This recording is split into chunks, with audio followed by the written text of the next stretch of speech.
I'm Bret Easton Ellis, and you're listening to the Bret Easton Ellis podcast, and I'm here at the Podcast One studios in Beverly Hills with my guest, Sam Outlaw.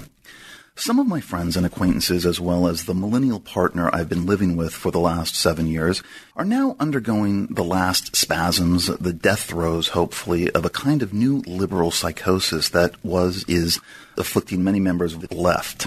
The building that inhabited the old-school, identity politics-obsessed neoliberal elitists is being deconstructed by actually both sides.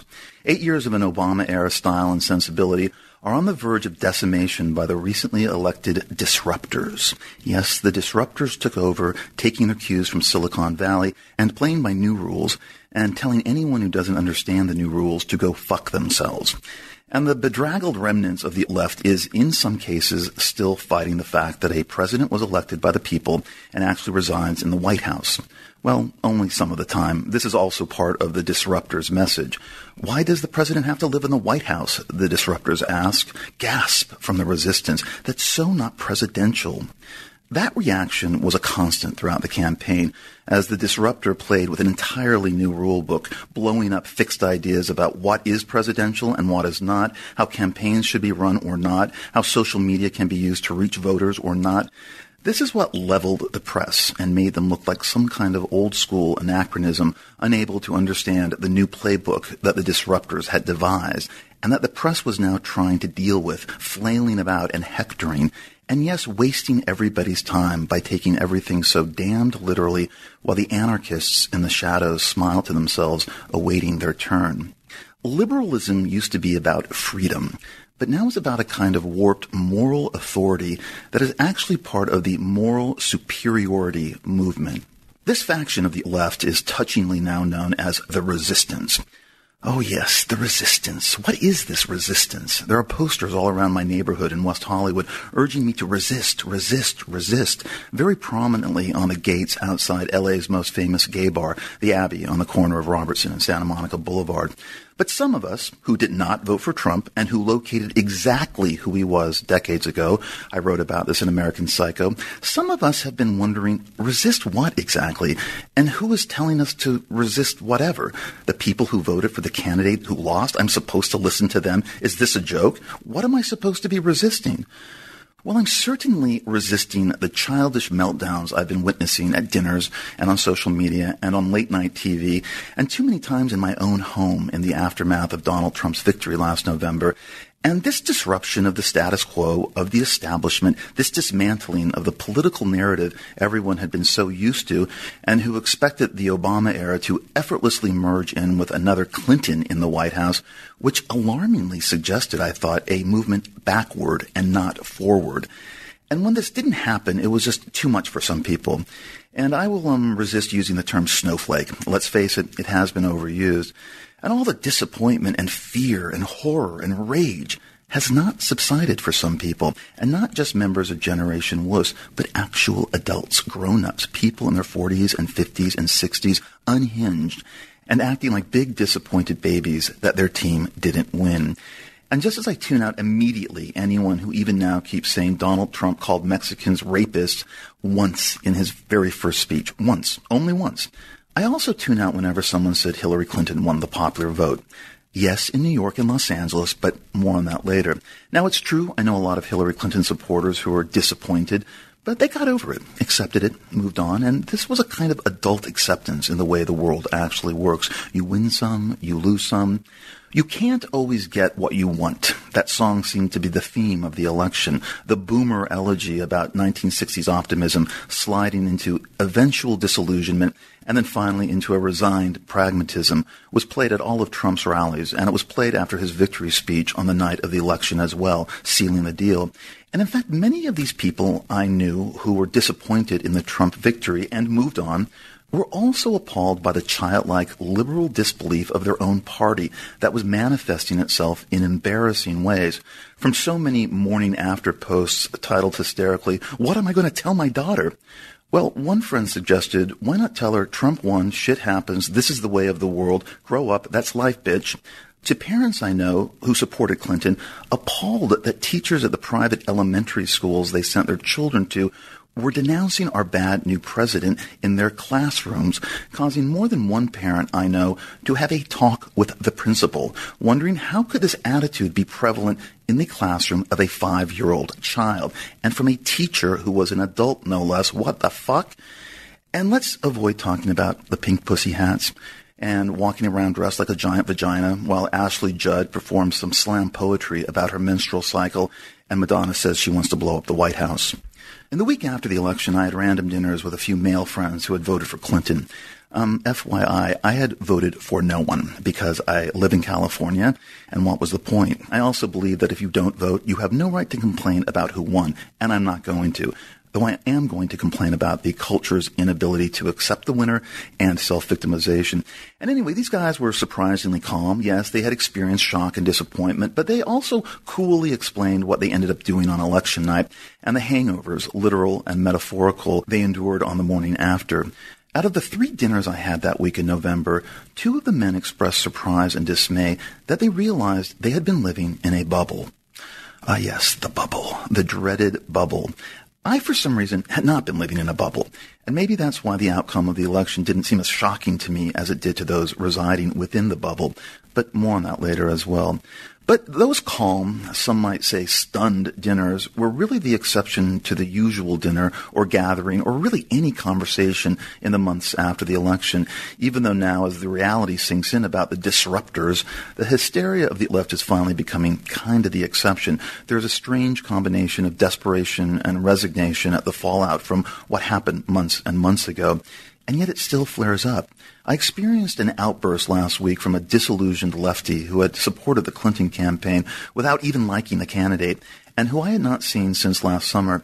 She was in L.A. from New York for a few days, and I met her and an acquaintance of mine I hadn't seen in years, and who was also in L.A. on business, for dinner when the outburst happened. My moral ambivalence about politics in general leaves me usually as a neutral guest at the table.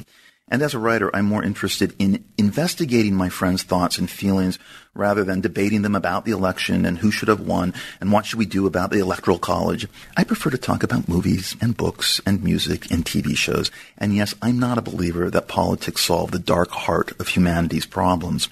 When my angry, traumatized boyfriend criticized me for not being angrier about the election, this was in February, by the way, I shot back, I don't want to talk about Trump anymore. I don't care. He was elected president. Get over it. The Russians didn't destroy the Democratic Party, Todd. The Russians didn't cause the Democrats to lose over 1,000 legislative seats in the past 4 years. They did that to themselves. Leave me alone. I'm going to watch a movie now.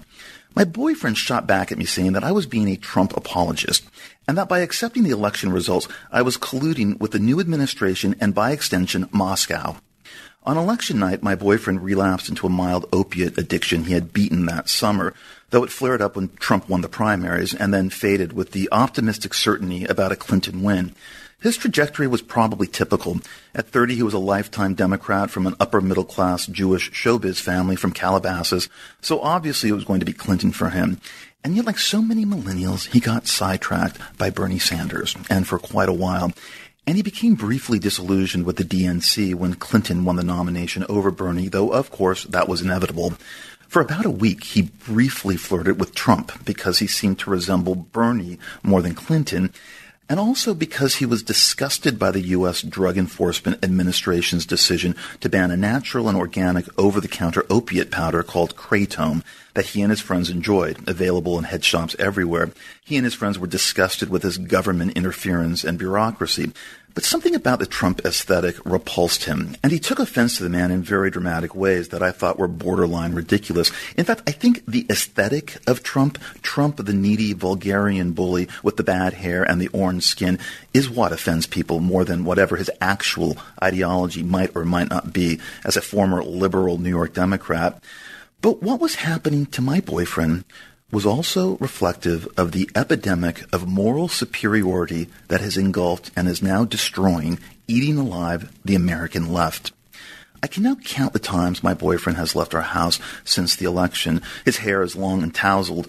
He hasn't shaved in months, and he is addicted to 3 things besides opiates: Russian conspiracies discussed on Reddit, Rachel Maddow detailing Russian conspiracies, and Final Fantasy 15. And if I say anything disparaging about the media and the fake news and the noticeable shifts in tone and bias in certain national newspapers, just an offhand quip, his hackles will rise. A believer that whatever the Trump administration says about fake news and the awful media is not to be trusted. My boyfriend is a part of the supposed resistance, though too tired to actually go out and protest. A resistance to an election that has turned him into a millennial wreck. At times he looks like an enraged, bedraggled Russian peasant, ranting and raving and stomping around the condo, MSNBC blaring, my boyfriend yelling, piece of shit, whenever Trump's image appears on the TV screen in the living room. Or after reading something online that implicates Trump with Russia, he will jump up and down and start clapping with mock delight. Impeachment is coming, I can't wait. Sometimes I look at him and wonder, is this what I signed on for? Everything had been so nice before this election. My boyfriend and I had never discussed politics, mostly because I'm interested in other things and I'm white and middle-aged. And we'd met during the second year of the Obama administration, and the election of 2012 barely registered with us. Obama won, life moved on, no protests in the streets. But something odd was happening early on in 2015 and 2016. And yes, this is probably very typical with a lot of people in terms of what happened to me. Something didn't seem right. There was a new distraction. The mainstream news that I had been so enthralled by my entire adult life and somewhat trusted, namely institutions like the New York Times and CNN, were not tracking what the reality was, it seemed. And so the disparity between what was actually happening on the ground and what the news was reporting had never been more glaringly obvious to me in my life. And I began now paying attention to the campaign, which historically I've had little or no interest in, because of how the media was covering Donald Trump, and how it seemed they had zero clues on how to do it. A prankster had appeared, an actual disruptor, and the press was clueless. The disruptor followed no rules. There was no protocol. He wasn't a politician. He didn't care. He was like the Joker in The Dark Knight. What made him so frightening was that he didn't care about or need anyone's money. He insulted everyone, and his most potent insults were hurled at white male establishment figures. Everyone keep that in mind. It wasn't Muslims, women, Mexicans. The Trump insult machine was aimed at everyone he had issues with, and white men got it first and got it far worse than anyone else. And he was the perfect antithesis to the left's moral superiority, defined forever by Clinton's infamous basket of deplorables comment. And I couldn't believe that I lived in a country where the press had become this biased and corporate, and instead of trying to figure out and intellectually dismantle a disruptor like Trump by changing their old-ass game plan and worldview, which was what you needed to do to battle the disruptor, learn to play by his rules, it seemed they wanted to keep hanging on to the journalistic status quo and its outmoded ways of looking at this brand new world that was flowering before our eyes, embodied by Donald Trump. And in doing so, becoming more and more freaked out that they lost all neutrality and perspective. At one point on election eve, if you went to the New York Times website, you were told that Hillary Rodham Clinton had a 98.2% chance of winning the election. Donald J. Trump had a 2.5% chance of winning the election. Yes, this was on November 8th, the culmination of what the New York Times had gleaned about America and its voters in their coverage of the election. The political conversations became increasingly for me not about the candidates themselves, but about how everything is being covered. And it seemed at times as if I was defending Trump when in actuality I was attacking the media. The fact that I had little or no use for Clinton didn't seem to bother anyone when and if the subject came up. Honestly, I rarely met anyone who had a kind of hardcore enthusiasm for her, though during the spring and summer of 2016, I did meet and talk to hardcore enthusiasts for both Bernie Sanders and Donald Trump. And the majority of the millennials I worked with on a web series I was shooting over the summer had little interest in her as well. But everyone was being mischaracterized and demonized by the panicked media, the moral superiority of the left once again sniffing the air and clutching their pearls at every Trump outburst and joke. Taking Trump literally was the biggest mistake you could make as a reporter. Taking Trump literally was about as useful as complaining about the Kardashians. But you also couldn't miss the shadows of misogyny and sexism in the way Clinton was covered as well. But she was the clear favorite, anointed as a kind of moral savior of the establishment, the corporation. The way the press handled the coverage of this election was an absolute moral disaster for our country. And again, I don't want to come off as my boyfriend accused me of being a Trump apologist, because a long time ago in a country now far, far away, I had made Trump Patrick Bateman's hero in American Psycho. I had researched the odious business practices, the lying, Roy Cohn as his mentor, the hideous racism, followed his trajectory. I had done my homework. You do not need to remind me. I know it all. And I hadn't just plucked him out of nowhere. The young men I had hung out with on Wall Street as part of my research for the novel were enthralled with Trump. He was an aspirational figure. And that troubled me in 1987 and 1988 and 1989. And that's why Trump is referenced 40 times in the novel. The man Patrick Bateman is obsessed with, the daddy he never had, the man he wants to be. So I got it, and I still do. But the country elected Trump. And if the Democrats want to stage a comeback in our government, they had better radically rethink most of everything they had focused on in the last campaign and beyond. You can dislike the fact that Trump was elected. Yes, definitely. And yet still understand and accept ultimately that he was elected this time around. Or you can have a complete mental and emotional collapse and let the Trump presidency define you, which I think is absurd. And then look to first 2018 and then 2020 as a way to correct things. But now, we are where we are, and if you are still losing your shit about Trump, I think you should probably go to a shrink and not let the bad man that was elected define your self-victimization and your life. You are letting him win.